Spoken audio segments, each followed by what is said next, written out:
Hi, and welcome to our little series of videos that we're making about different ways of treating the Music Matters theme. So when you hear it at the beginning and the end of this video, it's in its little sort of light-hearted, very slightly kind of jazz influenced vein. But we've decided to try and treat it in different ways. So there's a video out there in which it's presented in a very kind of romantic style, and another in which it's presented in a very classical period style. So in this video, we're going to try and think about presenting it in a more Baroque style.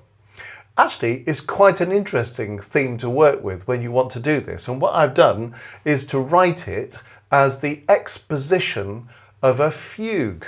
Now, you could just enjoy listening to this, or you could play it, or if you really are not sure how a fugue works and you want to know more about that, have a look on our website, because you can discover all about fugue in one of our past webinars where we're spending time talking about fugue and how fugue works and composing fugues.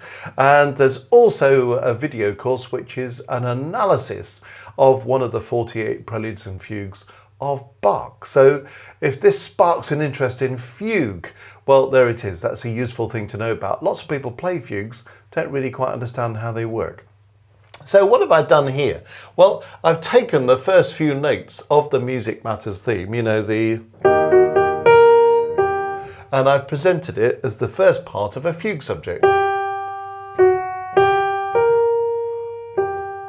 What's interesting about presenting this as a fugue subject in a sort of Baroque style is that the F sharp is not something that you'd particularly expect to find as the second note of a Baroque fugue subject, a chromatic note of that kind. But never mind, we're getting away with it quite happily. And having taken these first few notes, that's what we sometimes call the head of a fugue subject. I've then written, guess what, the tail of the fugue subject that flows out from there. So the fugue subject starts off with these first few notes of the Music Matters theme. Here's the head, and here's the tail.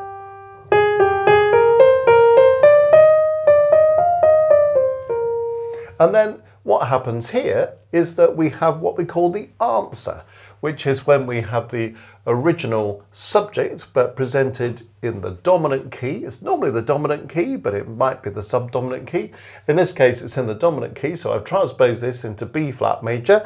And so this is exactly the same as the subject, but we call it the answer because it's the second entry in the dominant or the subdominant key. So dominant key, so you can see here's the same theme, there's the head of it, and here's the tail of it. And so on. And this time it extends before we get the third entry, which I'll talk about in a minute. Meanwhile, having had the fugue subject in the top part then does something we call the countersubject. So there's the countersubject running through the top part, and you'll notice that the countersubject comes again here. So when the second entry of the fugue is finished, it then goes into the countersubject, while the third part, the original part, is now running freely. And if this material is the same as the original countersubject, we say it has a regular countersubject. So this is the same as that. It's transposed because we've gone back into the home key, but it's a regular countersubject. So that's how that one works. And here we have a third entry. So you can see here comes the fugue subject again. It's back in the original key.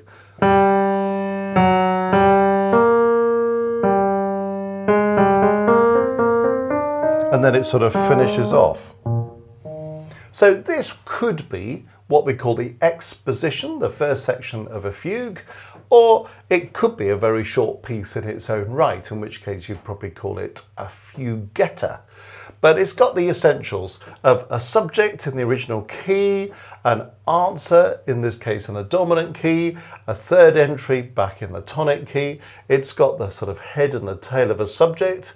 It all flows out as we might expect. And here we've just got a little extension before we have the third entry, because the third entry should be a little bit earlier, but sometimes this happens in a fugue. So I've just put that in to demonstrate how that works.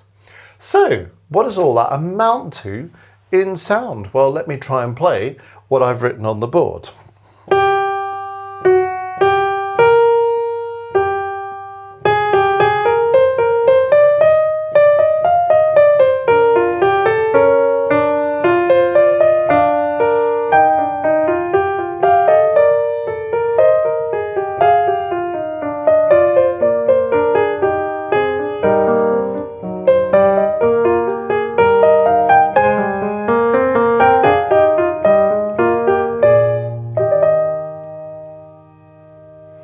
So there we have it, the Music Matters theme presented in a sort of Baroque style in the form of a fugal exposition.